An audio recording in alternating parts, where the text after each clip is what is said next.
You are losing power every single day, and you don't even realize it. Not through your actions. Not through your decisions. Through your mouth. Every unnecessary word. Every reaction you speak out loud instead of holding. Every secret you share too soon. Every argument you couldn't resist joining. Every opinion you gave when silence would have served you better. You handed something away. Piece by piece. Word by word. The ancient world understood something that the modern world has completely forgotten. Silence is not weakness. Silence is not passivity. Silence is not having nothing to say. Silence is strategy. Silence is power. Silence is armor. The most dangerous people in history were never the loudest in the room. They were the ones who said almost nothing, and meant every word of it when they finally spoke. This is inner steel. And today, you are going to learn what the Stoics, the warriors, and the wise have always known. The mouth that stays shut cannot be used against you. Let's begin. Point 1. Fire. The king who said nothing and won everything. In the court of ancient Sparta, there was a king named Leonidas who was known less for what he said than for how little of it there was. Spartan culture prized brevity to an almost mythical degree. Their responses to enemies were legendary, short, sharp, devastating. When the Persian king Xerxes sent a message to Leonidas before the Battle of Thermopylae, demanding his surrender, he wrote, "Persia commands you to lay down your weapons." Leonidas's reply has survived for 25 centuries. 2 words. Come and take them. No essay. No explanation. No emotional outburst. No attempt to convince, persuade, or justify. Just 2 words, and an entire empire understood exactly where it stood. That is the power of restraint. The habit most people never break, explaining themselves to people who haven't earned it. Think about how much of your speech is unnecessary justification. Someone questions a decision, and instead of a calm, short answer, you give them a paragraph. You over-explain. You over-defend. You hand them ammunition they didn't even ask for, just because silence felt uncomfortable. The Spartans understood that every unnecessary word dilutes your power. The shorter and more controlled your speech, the more weight each word carries. A man who talks for 10 minutes to justify himself sounds desperate. A man who says one sentence and stops sounds certain. Leonidas didn't need paragraphs. He had already decided who he was. The brevity wasn't rudeness, it was certainty. Practice this. The next time someone questions you, challenges you, or pushes for an explanation you don't owe them, give them the short version. Then stop talking. Watch how much more powerful you become the moment you stop filling silence with noise. Subscribe CTA. If this is already changing how you think, subscribe to Inner Steel right now. We build minds that don't need to explain themselves. Hit subscribe and join us. Nut and bolt. Point 2. Fire. The fisherman who gave away the map. There's an old story of a fisherman who discovered a secret cove, a place no one else knew about, teeming with fish, untouched by the crowds that fought over the public waters. For years he fished there in peace. His nets were always full. His family never went hungry. One evening, at a tavern, after a few too many drinks, he told the story. The whole story. Exactly where the cove was. How to find it. What time of day the fish were thickest. By the following season, 20 boats were anchored in his cove. The fish thinned. The peace vanished. The advantage he had spent years discovering, gone in one evening, because his mouth moved faster than his judgment. The habit, sharing your plans, your advantages, and your strategies before they're ready to be shared, or at all. This is one of the most expensive habits a person can have, and almost nobody recognizes it in themselves until the damage is done. You have an idea for a business, and you tell everyone before you've built anything, and someone faster than you executes it first. You discover a strategy that's working, a routine, a method, an approach that's genuinely giving you an edge, and you broadcast it, because sharing feels generous, feels good, feels like connection. You have a plan to leave a job, end a relationship, make a major life change, and you tell people too early, giving them time to talk you out of it, undermine it, or interfere before you've even committed. The Stoics had a sharp awareness of this. Epictetus taught his students, "If you wish to improve, be content to appear clueless or stupid in extraneous matters." What he meant was, you don't owe anyone a preview of your plans. Let them underestimate you. Let them assume less than what's actually happening.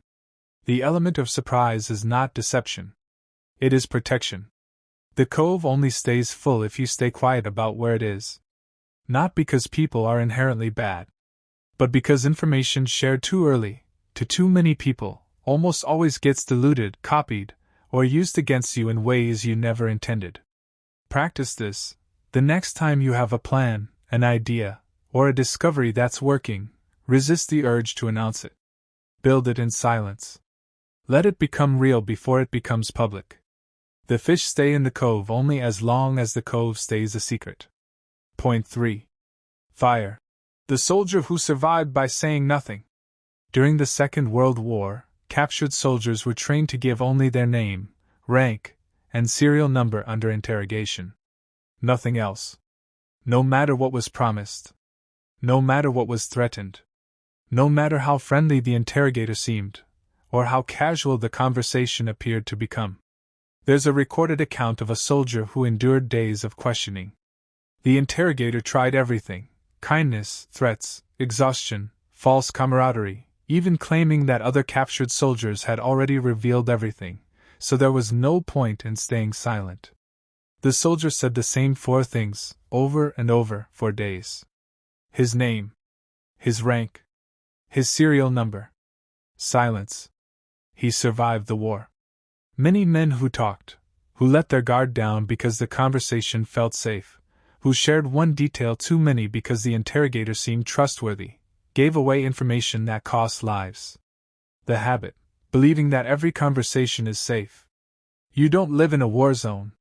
But the principle is identical, just lower stakes. Not everyone who asks you a question deserves the full answer. Not everyone who seems friendly has earned your complete trust.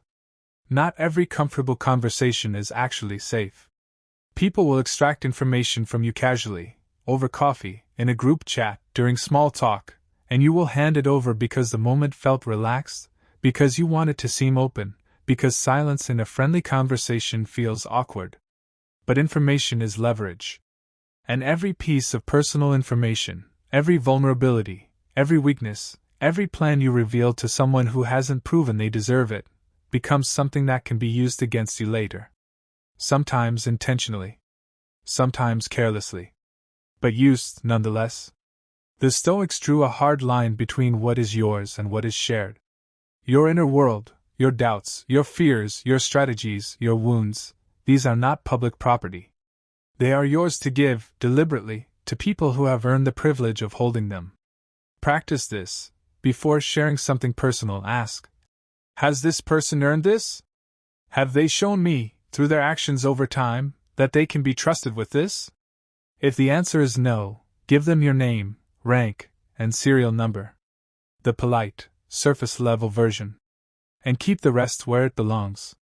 Silence is not coldness. It is discernment. Subscribe CTA. Subscribe to Inner Steel for more on discipline, discretion, and building a mind that can't be manipulated. New videos every week, and we're glad you're here. Nut and bolt. Point 4. Fire. The Stoic who walked away from every argument. A student once came to Epictetus, furious about an insult someone had thrown at him in the marketplace. He wanted to know the perfect comeback, the words that would put the man in his place. Epictetus didn't give him one. Instead, he asked, "If a donkey kicked you, would you kick it back?" The student said, "Of course not. It's a donkey. It doesn't know any better." Epictetus said, "Then why would you waste your breath returning the kick of a fool?" The habit, arguing with people who are never trying to have a real conversation. Some people don't want a discussion. They want a reaction. They throw out provocations, insults, and bait specifically designed to pull you into a fight, because your reaction gives them exactly what they wanted: your energy, your attention, your loss of composure. And almost everyone takes the bait. Because silence in the face of provocation feels, to most people, like losing. It is the opposite. The Stoics understood that engaging with everyone who provokes you is a tax you don't have to pay. Every argument you enter with someone who isn't operating in good faith costs you time, energy, and peace, and produces absolutely nothing in return. No resolution. No understanding. No growth. Just exhaustion, for both of you, and a story they get to tell about how they got to you. Marcus Aurelius, surrounded constantly by senators trying to provoke reactions out of him for their own political games, wrote, "How much more grievous are the consequences of anger than the causes of it. The insult itself rarely does lasting damage. It's your reaction to it, the hours you spend stewing, replaying, formulating the perfect response, that does the real damage. The insult was a single moment. Your reaction can become a permanent residence if you let it. Practice this. The next time someone tries to bait you into an argument, pause and ask yourself, is this a real conversation, or is this a donkey kicking? If it's the latter, walk away. Not because you have nothing to say. Because you have better things to do with your words than waste them on a kick that was never meant to teach anything. Save your breath for conversations that matter. Point 5. Fire. The merchant who whispered his way to wealth. In an old trading city, there were two merchants who became wildly successful, but in completely different ways. The first merchant talked constantly. He bragged about every deal he closed. He announced every new contact he made. He discussed his strategies openly with anyone who would listen, eager for the admiration it brought him. The second merchant said almost nothing. He listened far more than he spoke. When asked about his business, he gave vague, polite, uninteresting answers. He let people underestimate him completely.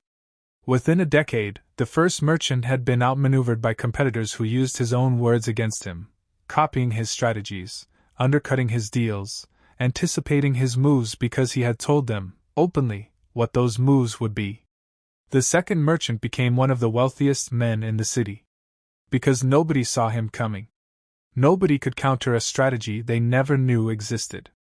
The habit, confusing talking about success with achieving it. There is a deep, often unconscious satisfaction in describing your ambitions to other people. It feels like progress. It generates a response, admiration, interest, sometimes envy, and that response feels good. But every time you talk about what you're building, you are spending energy that should be going into actually building it. And worse, you're giving away information that smart, opportunistic people can use. The Stoics called excessive talking a leak in the vessel. Whatever you're building, wealth, skill, reputation, strength, needs to be contained, pressurized, focused, in order to grow. The moment you start leaking your energy out through unnecessary words, the pressure drops. The growth slows. Seneca advised, "Until you have learned how to live, you will not know how to die." The principle extends naturally. Until you have learned how to be silent, you will not know how to build. Practice this. For the next 30 days, stop discussing your goals, your progress, and your strategies with anyone who isn't directly involved in helping you execute them. Let your results do the talking. They are far more persuasive, and infinitely harder to copy, than your words ever were. Subscribe CTA. This is Inner Steel, content for people who are done leaking their power away through unnecessary words. If that's you, subscribe right now. We'll see you in every video. Nut and bolt. Point 6. Fire. The widow who never defended herself. There's an account from Roman history of a noblewoman who, after her husband's death, became the target of vicious rumors. People accused her of everything, of poisoning him, of conspiring against the family, of a dozen scandalous things that had no basis in truth. She never responded. Not once. Not publicly, not privately, not even to close friends who urged her to defend herself. Years later, when the truth eventually surfaced, that the rumors had been started by a rival family seeking to seize the estate, her silence was remembered not as guilt, but as extraordinary dignity. People said, she never needed to defend herself, because she always knew who she was.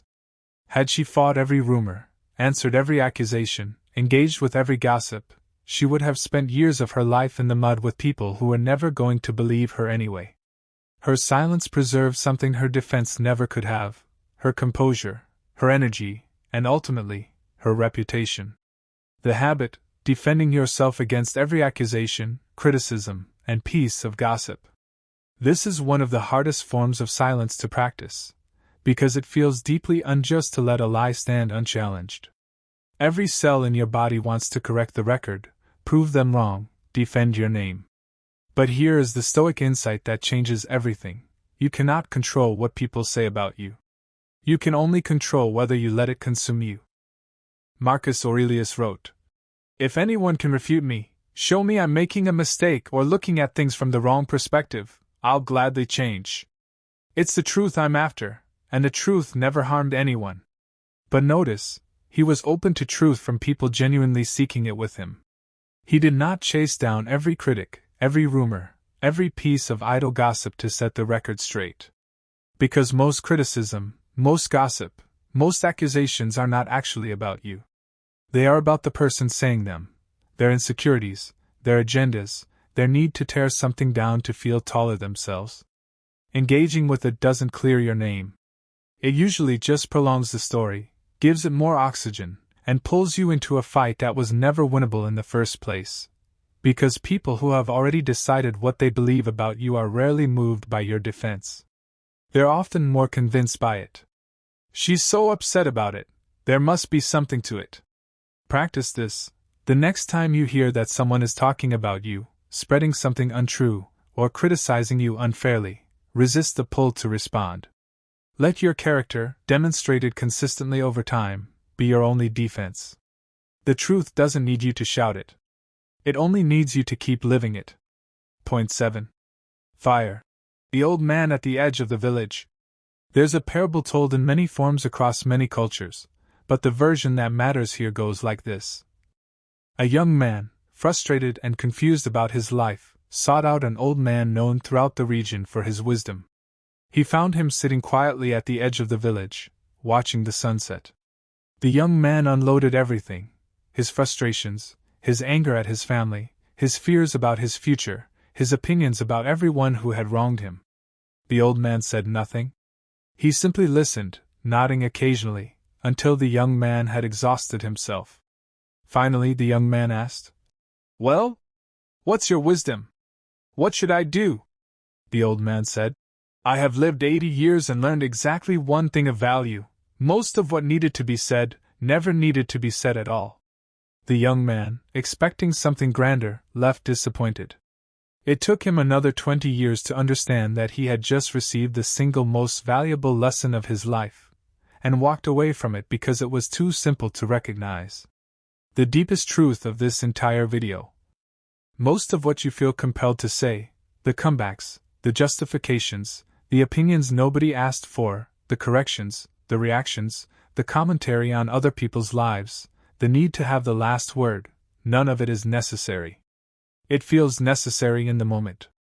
The urge to speak is intense, immediate, almost physical.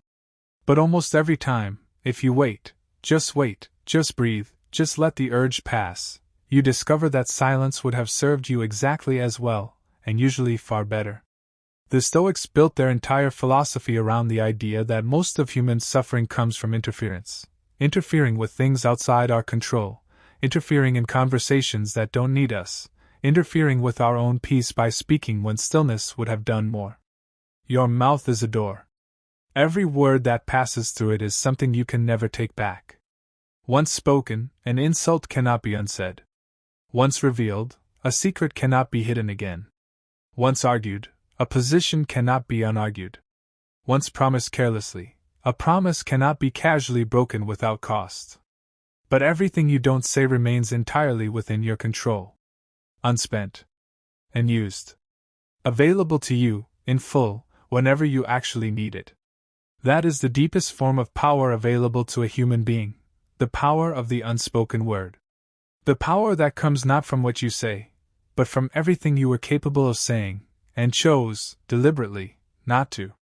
Subscribe CTA. If you made it this far, you already understand what this channel is about. Subscribe to Inner Steel. We post every week, content built for people who are done giving their power away through their mouths. You belong here. Nut and bolt.